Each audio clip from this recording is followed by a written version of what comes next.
पहले सारी जाति कर ली सी, जाति करके उन्होंने मारन दे राते मार दिता। हिसाब नाल बशी की है, सारी छुरियां सारा सिर भी नहीं गया, हर चीज मसन का चीर बार की थी, कंचियां मारियां ने। छोटी बच्ची जी उन्होंने बन के खेत से थले छोड़ दिता मंजी ने, ठीक है, मार भी छोड़ दिता वे, वो तो भी सारे नाड़ा नुड़ा सारी सारा हर चीज बटी गई है। लेकिन पुलिस वाले जेडे ने वो कख नहीं करते। भाई 5 दिन हो गए ने, 10-15 मिनट दरवाजा खटखटाया ते नाल दा मसाया जरा अब्बद मुंडा आंदा मैनू कहंदा कि यार तू इत्थे खलोता क्यों खलोता है। मैं कहा यार मैं ना घरों खान पीन का कोई सिस्टम खान पीन की चीज लैनी है ते इस वजह मैं खलोता। कहंदा यार तू चला जा, वो तो बेहोश हो के सुत्ती होनी है। मैं कहा यार जो सुत्ती है ना तो मैं उन्हें उठा लवांगा। उन्हें फिर बाद चों कंध टपया, मैं कंध इत्थों नस्सिया, जब सिस्टर आई घरों निकल के आई तो आके दरवाजे डिग्गी। आवाज़ां दित्तियां ने मैं काफ़ी, वो अपनी हिम्मत से उठ के जो आके डिग्गी सिर दी विचों दी बोटी निकली है बाहर। मैं करीम खान हूं, आप देख रहे हैं तदबीर मीडिया टीवी। इस वक्त मेरे साथ फैमिली मौजूद है। ये सरापा एहतजाज है, उनकी बच्चियों के साथ जुल्म ज्यादती की गई, ज्यादती करने के बाद उनकी जान लेने की कोशिश की गई। सब लोग जो सरापा एहतजाज है जिनसे जानने की कोशिश करते हैं क्या हुआ। सर जी मैं ना घर बैठा सी, घरों निकलिया तो मैनू ना भुख लगी सी। मैं चलो अपनी सिस्टर वालों ना कोई खान पीन का कुछ पता करके आना। मैं घरों निकलिया, मैं अपनी सिस्टर के दरवाजे च आया। तकरीबन मैं ना 10-15 मिनट दरवाजा खटखटाया तो नाल दा मसाया जरा अब्बद मुंडा आंदा मैनू कहंदा कि यार तू इत्थे खलोता क्यों खलोता है। मैं कहा यार मैं ना घरों खान पीन का कोई सिस्टम खान पीन की चीज़ लैनी है तो इस वजह मैं खलोता। कहंदा यार तू चला जा, वो तो बेहोश हो के सुत्ती होनी है। मैं कहा यार जो सुत्ती है ना तो मैं उन्हें उठा लवांगा। कहंदा नहीं वो घूक सुत्ती है, तू चला जा वापस। उन्हें पूरी कोशिश की है, बाद में लोग लोग के वेखदा रहा, लेकिन जो रब बचावे, लेकिन उन्हें फिर बाद चों कंध टपया, मैं कंध इत्थों नस्सिया, जब सिस्टर आई घरों निकल के आई तो आके दरवाजे डिग्गी। आवाज़ां दित्तियां ने मैं काफ़ी, वो अपनी हिम्मत से उठ के जो आके डिग्गी सिर दी विचों दी बोटी निकली है बाहर। क्या मारा है?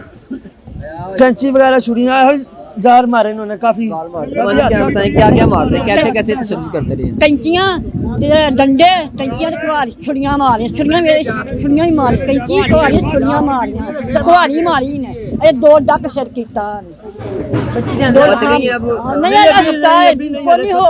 मरने पईयां, खून नहीं खिलाउंदे, ओदी इंसाफ करना जे मेरा। हाँ जांच कीती ने, दोवां नाल ज्यादती की गई है। ज्यादती करने के बाद उनको मारने की कोशिश की गई। पहले मारे फिर बाद च जांच की, मार के फिर बाद च की। हां बोल दे रहा पहले जांच की थी, फिर मारने की कोशिश की थी। पहले 4 वाकई कीते ने, मार गए ने। हाँ जी, अपने लोग मार के गए हैं। बोल दे रहे भाई, मार के मैं बच्ची नहीं उन मार के छुरियां टेडे से छुरियां मार मंजी चले मान के मंजी चले मार गए। गल सुनो, मंजी चले मार मुंह नंगा रहता। वो भाई जान उन्होंने पहले सारी जाति कर ली सी, जाति करके उन्होंने मारन दे राते मार दिता। हिसाब नाल बशी की है, सारी छुरियां सारा सिर भी नहीं गया, हर चीज मसन का चीर बार की थी, कंचियां मारियां ने। छोटी बच्ची जी उन्होंने बन के खेत से थले छोड़ दिता मंजी ने, ठीक है, मार भी छोड़ दिता वे, वो तो भी सारे नाड़ा नुड़ा सारी सारा हर चीज बटी गई है। लेकिन पुलिस वाले जेडे ने वो कख नहीं करते। भाई 5 दिन हो गए ने, 4-5 दिन हो गए ने, जा रहे हैं को मुस्कुरा रहे हैं जी, थानेदार साहब हरी करने है जी। उनकी अपनी माँ बहन को बेटी होती तो उनको भी एहसास होता। बस उनकी माँ बहन बेटी के साथ अगर ऐसा होगा तो उनको एहसास होगा। गैरतमंद नहीं ना, जो गैरतमंद हो तो फिर काम क्यों होवे। आज 5 दिन नहीं हो गए ने, कोई इस तरह करता पाया ना, उन्हें बंदे फड़न दिया ना दूसरे बंदे ने तफ्तीश करने दिया ना गल बात, कुछ भी नहीं करता पाया।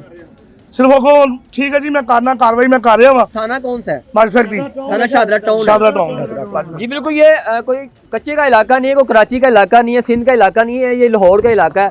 ये कैसर टाउन के साथ चाहवान वाला का इलाका है। थाना शादरा टाउन है जो कि सिटी डिवीजन में है। यहाँ पे भी मुल्ज़मान ऐसे दिन रातें फिर रहे हैं, लेकिन पुलिस उनको गिरफ्तार नहीं कर रही। उन्होंने क्या कुछ करने के बावजूद भी वो बाहर है। ये लोग सरापा एहतजाज, इनका कहना है कि मुल्ज़मान को गिरफ्तार किया जाए और हमें इंसाफ दिलवाया जाए।